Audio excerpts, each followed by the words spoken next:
बिस्मिल्लाहिर्रहमानिर्रहीम। अस्सलाम वालेकुम दोस्तों, मेरी ये वाली मेडिकल वीडियो शिगेल्ला इन्फेक्शन यानी शिगेल्लोसिस के बारे में तफसीली वीडियो है।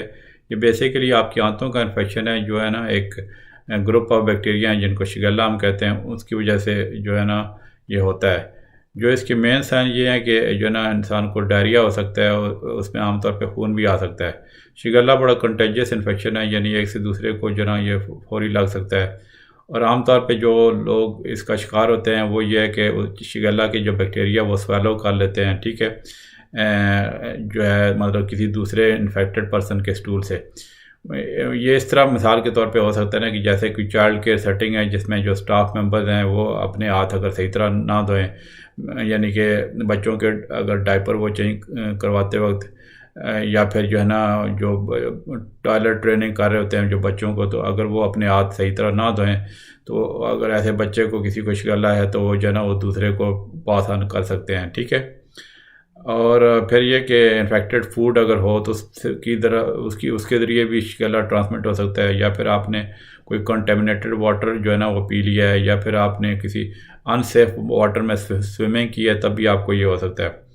जो बच्चे 5 साल से छोटी उम्र के होते हैं उनको जो है ना इस इन्फेक्शन का बहुत ज़्यादा ख़तरा होता है, लेकिन यह है कि ये किसी भी एज में हो सकता है। जो अगर माइल्ड केस हों तो उसमें आमतौर पे 1 हफ़्ता तकरीबन लग जाता है क्लियर अप होने में, लेकिन यह कि जो है अगर तो इन्फेक्शन ज़्यादा हो तो फिर डॉक्टर्स को एंटीबायोटिक प्रिस्क्राइब करनी पड़ सकती हैं। अच्छा, इसकी जो फिर मैं अलामात बता देता हूँ। इसमें यह कि जब आपका शिगेल्ला से कांटेक्ट होता है तो आमतौर पे 1 या 2 दिन के बाद इसकी अलामात ज़ाहिर होना शुरू हो जाती हैं, लेकिन कुछ लोगों में 1 हफ़्ते भी लग सकता है इसकी सिम्टम डेवलप होने में, ठीक है। और सिम्टम में जो है ना पैचेस लग जाते हैं, यानी जो डायरिया जो जिसको इंग्लिश में कहते हैं, तो और इसमें जो है ना डायरिया में जो है ना म्यूकस और जो है ना ब्लड भी आ सकता है। इसके अलावा आपके स्टमक में पेन हो सकता है, क्रैम्प्स उठ सकते हैं, बुखार हो सकता है, फिर इसके अलावा आपको मतली और उल्टी भी लग सकती है। आमतौर पे इसकी जो अलामात हैं 5 से 7 दिन रहती हैं, लेकिन कुछ केस में जो है ना ये ज़्यादा देर तक भी सिम्टम रह सकती हैं। कुछ लोगों को इसकी कोई ख़ास सिम्टम होती भी नहीं है, ठीक है। लेकिन यह कि अगर सिम्टम ना भी हों तो उनके जो स्टूल्स हैं वो फिर भी वो कंटेजियस हो सकते हैं चंद हफ्तों तक। तो अगर तो जो है ना आप मतलब आपके बच्चे को जो है वो बहुत ज़्यादा ब्लडी डायरिया हो गया है, या इतना सीवियर डायरिया है कि उसको वेट लॉस और डिहाइड्रेशन की शिकायत होगी है, तो आप फौरी तौर पर डॉक्टर से जो है ना रब्ता करें। और मिसाल के तौर पे आप बच्चे को डायरिया है या फीवर 101 डिग्री फ़ारेनहाइट है, मतलब 38 डिग्री सेंटीग्रेड या उससे ऊपर है, तो आप फिर भी आप उस सूरत में डॉक्टर से रब्ता करें। अब मैं इसकी आपको कॉजेज़ बताता हूँ कि किस वजह से होता है। तो ये तो मतलब जब आप एक्सीडेंटली स्वेलो कर लेते हैं शिगेल्ला के बैक्टीरिया को तो उसमें ये हो सकता है, यानी कि मतलब पर्सन टू पर्सन कांटेक्ट और डायरेक्ट जो है ना ये ज़्यादा मतलब मोस्ट कॉमन जो एक तरह का वे है जो डिज़ीज़ की ट्रांसमिशन का, ठीक है। मतलब जैसे पहले हम शुरू में बताया ना कि बच्चे का डायपर चेंज करते वक्त अगर आप अपने हाथ से इस तरह ना धोएं, ठीक है, मतलब जिस बच्चे को शिगेल्ला हो तो फिर ये ना आप खुद अपने आप को इन्फेक्ट कर सकते हैं। इसके अलावा फिर आप कंटेमिनेटेड फूड खा लें जो मतलब जिसमें शिगेल्ला के बैक्टीरिया हों, तो वो जो है ना आपको शिगेल्ला हो सकता है।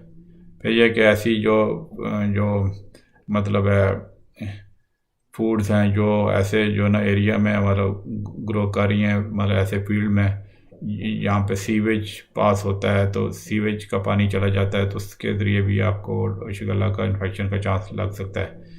इसके अलावा अगर आप कंटेमिनेटेड वाटर जो है ना स्वेलो कर लें, ठीक है, मिसाल के तौर पे वो इसमें जो सीवेज वो चला गया पानी, ठीक है, या फिर जो शिगेल्ला का शिकार कोई मरीज़ है वो उसमें स्विमिंग कर रहा तो उसकी जो है ना वो उसके ज़रिए भी वाटर इन्फेक्टेड हो सकता है। अब जो रिस्क फैक्टर मैं आपको बताता हूँ इसमें यह कि बच्चे आमतौर पे 5 साल से कम जो है ना एज का ज़्यादा शिकार होते हैं, लेकिन ऐसे किसी भी एज में ये हो सकता है।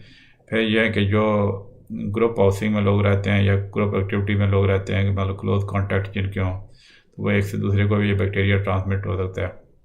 मतलब जैसे कि चाइल्ड केयर सेंटर हो गए, जो है ना कम्युनिटी वेडिंग पूल्स हो गए, फिर नर्सिंग होम, जेल या मिलिट्री बैरक्स हैं, ये में ट्रांसमिट हो सकता है। ठीक है। फिर यह कि ऐसे एरियाज़ में अगर आप रहें जहाँ पे जो सैनिटेशन की सहूलियात इसी तरह नहीं है डेवलपिंग कंट्रीज़ वगैरह में, तो उसमें ये इसका चांस हो सकता है। फिर यह कि जो होमोसेक्सुअल मतलब जो होते हैं मैन, जो मतलब ये एक से दूसरे के साथ जो ना मतलब ओरल जेनिटल कॉन्टैक्ट जिनका होता है सेक्सुअल एक्टिविटी की तरह से भी ये शिकला हो सकता है। अब इसकी मैं कॉम्प्लिकेशन बताता हूँ। आम तौर पे ये ना कि बगैर किसी कॉम्प्लिकेशन के ये इन्फेक्शन सेटल हो जाता है, लेकिन ये कि जो आपकी जो बाउल हैबिट्स हैं वो नॉर्मल होते होते कुछ हफ्ते या इवन महीने भी लग सकते हैं।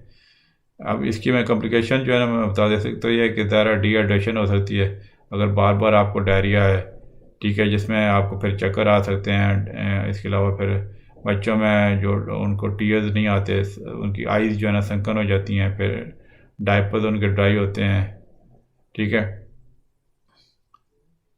और फिर जो है ना उनकी जो सीवियर जो डिहाइड्रेशन की वजह से शॉक और डेथ भी हो सकती है। अच्छा, इसके अलावा फिर जो है ना कि वो जो है सीरियस जो है ना उसमें मतलब बच्चों को आ सकते हैं, ठीक है, मतलब झटके लग सकते हैं कुछ बच्चों को, ख़ास तौर पे जिन बच्चों को हाई बुखार हो, ठीक है। लेकिन ये कि ये झटके जो है ना बगैर हाई फीवर के भी हो सकते हैं। ये इसका वो पता नहीं चल सका कि ये फीवर की वजह से झटके होते हैं या शिगला की इन्फेक्शन की वजह से होते हैं। लेकिन यह कि अगर आपको बच्चे को झटके लग जाएं तो जो है ना फौरी तौर पर डॉक्टर से रज्यू करें। इसके अलावा कुछ मतलब केस में रेक्टल प्रोलैप्स हो सकता है, ठीक है, मतलब जो है ना उसकी जो रेक्टम की जो लाइनिंग है उसमें इन्फ्लेमेशन होने की वजह से रेक्टम बाहर आ सकती है इनर रीजन से।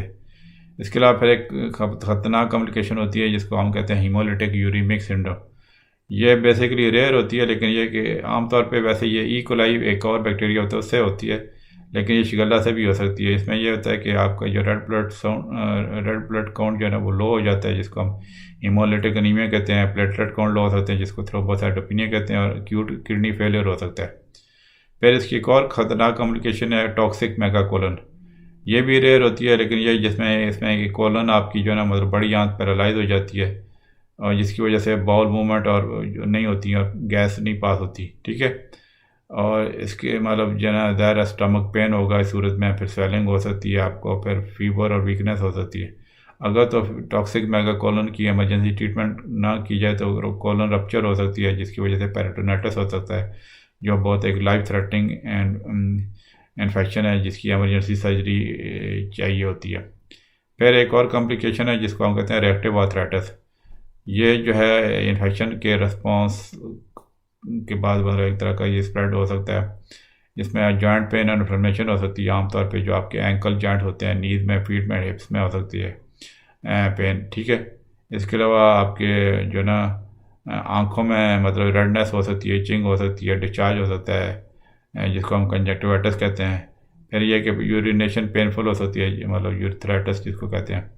इसके अलावा फिर कुछ लोगों में ब्लड स्ट्रीम इन्फेक्शन हो सकते हैं, मतलब जो ना कि अगर आपकी जो आंतों की जो लाइनिंग डिस्टर्ब हो जाए, डैमेज हो जाए, तो वो जो है ना ब्लड स्ट्रीम में भी मतलब कुछ केसेस में जो है ना वो चला जाता है इन्फेक्शन, जिसकी वजह से बहुत ज़्यादा एक मतलब ख़तरनाक सिचुएशन बन सकती है। अब इसकी मैं प्रिवेंटिव में ये बता दूं, उसमें ऐसा अभी इसका कोई वो वैसे रिसर्च हो रही है इसके वैक्सीन पे, लेकिन ऐसा अभी तक कोई नहीं आया। तो उसमें जो प्रिवेंशन के लिए ज़्यादा आप अपनी हाइजीन जो सही रखें, मतलब कि आप अपने हाथों को साबुन और पानी से 20 सेकंड तक धोते रहें और बार बार धोएं, ठीक है, और बच्चों के ख़ास तौर पे नज़र रखें उनको वो कैसे हाथ धोते हैं, सही साबुन से साफ़ करते हैं नहीं, ठीक है, और जो सॉइल्ड डायपर हैं उनको थ्रो अवे करें, ठीक है, और जो ना डायपर चेंजिंग एरियाज़ को डिसइंफेक्ट करें यूज़ करने के बाद, ठीक है।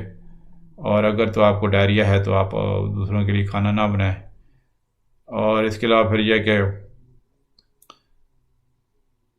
जो है बच्चों को आप चाइल्ड केयर से दूर रखें और प्ले ग्राउंड से, अगर उसको डायरिया है, क्योंकि वो दूसरों को इन्फेक्ट कर सकता है। फिर यह कि आप जो है ना ऐसे जो गंदा पानी मत पिएं, जैसे पॉन्ड वगैरह से या अनट्रीटेड पूल से या लेक से, ठीक है। और फिर यह कि सेक्सुअल एक्टिविटी अवॉइड करें जिसको कोई डायरिया है जिसके साथ, ठीक है, जो या रिसेंटली कोई रिकवर हुआ है। फिर यह कि जो अगर जो वो आप स्विमिंग का शौक़ है तो आप स्विमिंग पूल में ना जाएं जब तक आप खुद, मतलब लेट से कोई पेशेंट है तो जब तक खुद वो रिकवर ना कर ले तो स्विमिंग पूल में उसमें ना जाए। अब इसकी मैं डायग्नोसिस पे आ जाता हूँ। इसमें यह कि जो डायरिया होता है और या खून आने वाला जो ब्लडी डायरिया जिसको यानी डिसेंट्री कहते हैं, वो उसमें जो स्टूल सैंपल से जो ना वो चेक किया जा सकता है, मतलब शिगेल्ला बैक्टीरिया और उसके टॉक्सिन्स को। अब ट्रीटमेंट में बताता हूँ। ट्रीटमेंट यानी कि आमतौर पे ये इन्फेक्शन 5 से 7 दिन लेता है सेटल होने में। तो इसकी मेन ट्रीटमेंट यही है कि आपके जो फ्लूइड लॉस हुए हैं डायरिया से उसकी ट्रीटमेंट की जाए, यानी कि जो मतलब जो बच्चों को लट से पीडियालाइट दे सकते हैं, इस तरह ORS सोल्यूशन दे सकते हैं, ठीक है, ख़ास तौर पे जब इन्फेक्शन जो माइल्ड हो। फिर यह कि अगर आप over the counter medicine use करना चाहते हैं तो डॉक्टर से बेहतर है रब्ता कर लें, क्योंकि डायरिया कई कंडीशन से हो सकता है, ठीक है, और कुछ कंडीशन में OTC ड्रग जो है ना उसको डायरिया को वर्स कर सकती हैं। अगर तो आपको लैब टेस्ट ने कंफर्म कर दिया कि आपको शिगेल्ला है तो फिर एक OTC ड्रग आती है बिस्मथ सबसैलिसिलेट, जो केओपेक्टेड के नाम से आती है या पेप्टोबिस्मोल के नाम से। तो वो जो है ना आपकी स्टूल की फ्रीक्वेंसी डिक्रीज़ कर सकती है और आपकी जो इलनेस की जो लेंथ है वो कम कर सकती है। ये वैसे, लेकिन यह कि ये जो बेसिकली ये बच्चों के लिए या प्रेगनेंट ख़ातून के लिए ये रिकमेंडेड नहीं है, ठीक है, या फिर ऐसे लोग जो एलर्जिक हों जो एस्प्रिन से। फिर यह कि जो आमतौर पे जो डायरिया की एंटी मोटिलिटी ड्रग्स आती हैं उससे आप परहेज़ करें, मतलब जो लोपरामाइड आती है जो मेडियम के नाम से आती है, ठीक है, तो वो जो है वो आप ना लें। फिर जो लोमोटेल जो ड्रग आती हैं वो भी बिल्कुल आप नहीं लें, क्योंकि ये ना कि इसमें आपकी बॉडी का जो शिगेल्ला इन्फेक्शन को क्लियर करने की जो एबिलिटी कम हो जाती है और जिसकी वजह से आपकी कंडीशन वर्स हो सकती है। तो मतलब एंटी मोटिलिटी ड्रग्स जो है ना ये मैंने जो बताई है मोडियम और लोमोटेल शिगेल्ला इन्फेक्शन की सूरत में नहीं लेने, ठीक है। अब मैं जाता हूँ कि एंटीबायोटिक, और इसमें यह कि सीवियर अगर शिगेल्ला इन्फेक्शन हो जाए तो उसमें एंटीबायोटिक देनी पड़ सकती हैं। तो वो फिर ज़ाहिर है आप डॉक्टर से जब चेक कराएंगे तो अप्रोप्रिएट एंटीबायोटिक आपको लिख के दे सकता है, ठीक है। मैंने काफ़ी शिगेल्ला के केसेस देखे हैं, ख़ास तौर पे जब मैं पाकिस्तान में था तो उस वक्त काफ़ी इस तरह के केसेस आते, ठीक है। अब तो मैं काफ़ी अर्से से बाहर मतलब होता हूँ दूसरे वेस्टर्न कंट्री में, तो यहाँ पे तो शिगेल्ला के केसेस तो बहुत ही रेयर होते हैं, ठीक है। अच्छा, इसके अलावा फिर यह कि आप जो है ना छोटे बच्चों को भी कभी कभी एंटीबायोटिक की ज़रूरत पड़ सकती है, लेकिन मेन जो मैंने बताया ना उसकी फ्लूइड एंड सॉल्ट रिप्लेसमेंट है, मतलब जो ना ओरल रिहाइड्रेशन सोल्यूशन है, जैसे बच्चों के लिए पीडियालाइट आता है जो अवेलेबल है ड्रग स्टोर से। और फिर जो है बहुत ज़्यादा अगर सीवियर डिहाइड्रेशन हो जाए तो वो ज़्यादा उनको IV ड्रिप्स लगाना पड़ जाती हैं, क्योंकि फिर IV ड्रिप से जो फ्लूइड होता है ना वो जो है ना वो जल्दी जो है ना अब्जॉर्ब हो जाएगा, ठीक है, और मतलब उसमें IV जो हाइड्रेशन से मतलब जो है ना उसके बॉडी को जो वाटर चाहिए होता है या एसेंशियल न्यूट्रिएंट चाहिए होते हैं वो जो है ना ओरल सोल्यूशन से ज़्यादा जल्दी इंसान को मतलब पेशेंट को मिल जाएंगे, ठीक है। तो ये थी मेरी वीडियो शिगेल्ला इन्फेक्शन के बारे में। उम्मीद है आपको वीडियो पसंद आई होगी। इसके बारे में कोई क्वेश्चन है तो ज़रूर आप जो है ना कमेंट्स में पोस्ट कीजिएगा। चले मिलते हैं इंशाल्लाह अगली वीडियो में। ओके जी, अल्लाह हाफिज़।